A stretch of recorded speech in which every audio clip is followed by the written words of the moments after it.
5 Children and It by E. Nesbit. Chapter 5. No Wings. Whether anyone cried or not, there was certainly an interval during which none of the party was quite themselves. When they grew calmer, Anthea put her handkerchief in her pocket and her arm around Jane and said, "It can't be for more than one night. We can signal with our handkerchiefs in the morning. They'll be dry by then, and someone will come and let us out." "And find the siphon," said Cyril gloomily, "and we shall be sent to prison for stealing." "You said it wasn't stealing. You said you were sure it wasn't." "I'm not so sure now," said Cyril shortly. "Let's throw the thing away among the trees," said Robert. "Then no one can do anything to us." "Oh, yes," Cyril laughed, but it was not light-hearted. "And hit some chap in the head, and be murderers as well as the other thing." "But we can't stay up here all night," said Jane. "I want my tea." "You can't have your tea," said Robert. "You've only just had your dinner." "But I do want it," she said, "especially when you begin talking about staying up here all night. Oh, Anthea, I want to go home. I want to go home." "Hush, hush," Anthea said. "Don't, dear. You'll be all right somehow. Don't. Oh, just don't." "Let her cry," said Robert disdainfully. "If she howls loud enough, someone may hear and come and let us out." "And see the soda water thing," said Anthea swiftly. "Oh, Robert, don't be a brute. Oh, Jane, try to be a man." Jane did try to be a man, and reduced her howls to sniffs. There was a pause. Then Cyril said slowly, "Look here, we must risk the siphon. I'll button it up inside my jacket. Perhaps no one will notice. You others, keep well in front of me. There are lights in the clergyman's house. They've not gone to bed yet. We must yell as loud as we can. Now, all scream when I count to 3. 1, 2, 3. A fourfold yell broke the silence of the evening. The maid at the vicarage window paused with her hand on the blind cord. 1, 2, 3. Another yell, fierce and complex, startled the owls and starlings in the trees. The maid flew from the vicarage window, ran down the vicarage steps, into the vicarage kitchen, told the manservant and the cook, and the cook's cousin, that she had seen a ghost, and fainted. It was not true that she had seen a ghost, of course, but perhaps the girl's nerves were a bit upset by the yelling, and she can be forgiven. 1, 2, 3. The vicar was at his doorstep by this time, and there was no mistaking the yell that greeted him. "Goodness me," he said to his wife. "My dear, someone's being murdered in the church. Give me my hat and a thick stick, and tell Andrew to come after me. I expect it's the same lunatic that stole the chicken." The children had seen the flash of light when the vicar opened his front door. They had seen the dark form on the doorstep, and they had paused for breath, and to see what he would do. When he turned back for his hat, Cyril said, "He thinks he only fancied he'd heard something. Don't give a half yell now. Come on, 1, 2, 3. It was certainly a full yell this time, and the vicar's wife flung her arms around her husband and screamed a feeble echo. "You shan't go," she said. "Not alone. Jess," the maid had unfainted, came out of the kitchen. "Send Andrew at once. There is a dangerous lunatic in the church. He must go immediately and catch him." "I expect he'll catch it too," said Jess to herself as she went through the door to the kitchen. "Here, Andrew," she said. "There's someone screaming like mad in the church, and Mrs. says you're to go and catch him." "Not alone, I don't," said Andrew in low tones. To his master he merely said, "Yes, sir." "You hear those screams?" "I did think I noticed that sort of thing, sir," said Andrew. "Well, come on then," said the vicar. "My dear, I must go." He pushed her gently into the sitting room, banged the door shut, and rushed out after Andrew. A volley of yells greeted them. Then it died into silence, and Andrew shouted, "Hello, you there? Did you call?" "Yes," shouted 4 faraway voices. "They seem to be in the air," said the vicar. "Remarkable." "Where are you?" shouted Andrew, and Cyril replied, Church, tower, top. Come down then, said Andrew. Can't. Door's locked. My goodness, said the vicar. Andrew, fetch the lantern. Perhaps it would do well to fetch another man from the village too. With the rest of that gang about, very likely. No, sir.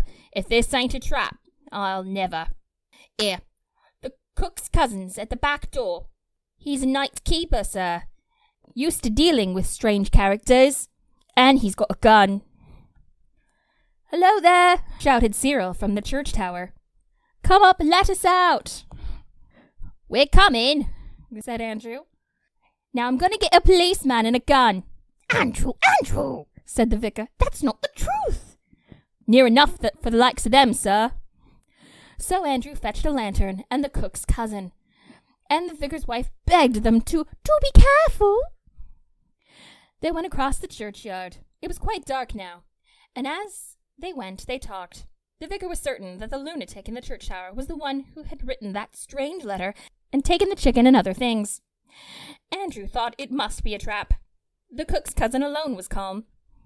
Great cry and little wool, he said. Dangerous chaps is quieter than that. He was not at all afraid, but then again he had a gun.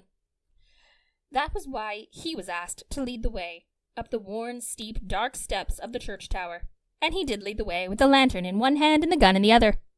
Andrew went next. He pretended afterwards it was because he was braver than his master, but really he was half convinced that there was a gang lurking about and he didn't want to be taken from surprise by behind.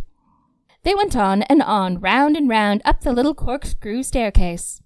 Then, through the bell ringer loft, where the bell ropes hung like soft, furry, giant caterpillars.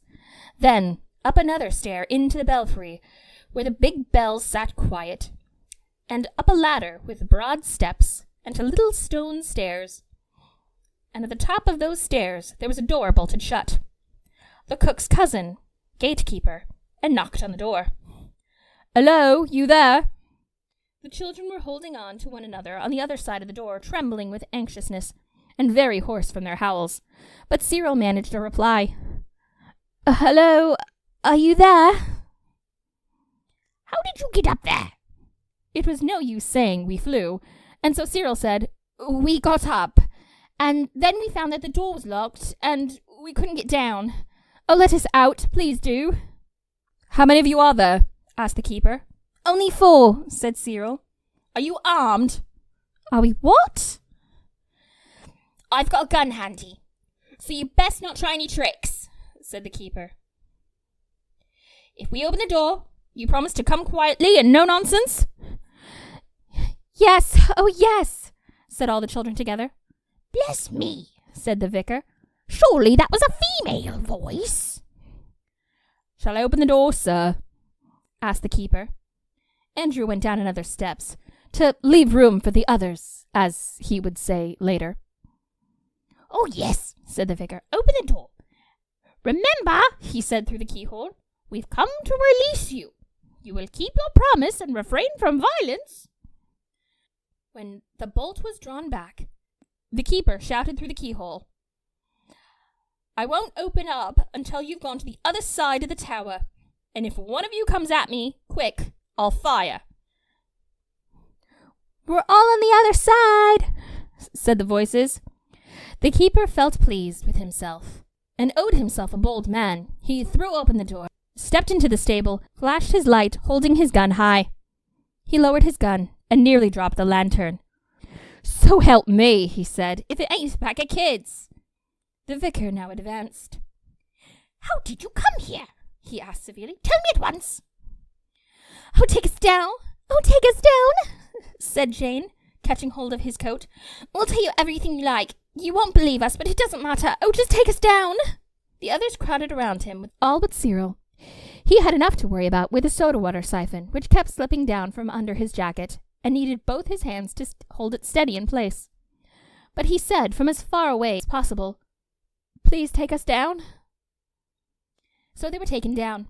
It was no joke to go down a strange church tower in the dark. But the keeper helped them. Only Cyril had to be independent because of the soda water siphon. and it would keep trying to get away from him.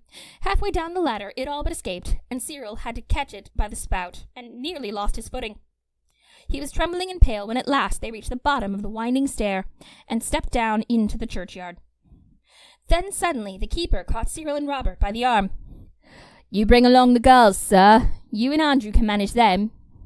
Let go, said Cyril.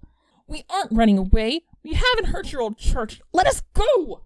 "You just keep along," said the keeper, and Cyril dared not oppose him with violence, because after all, the siphon had begun to slip again.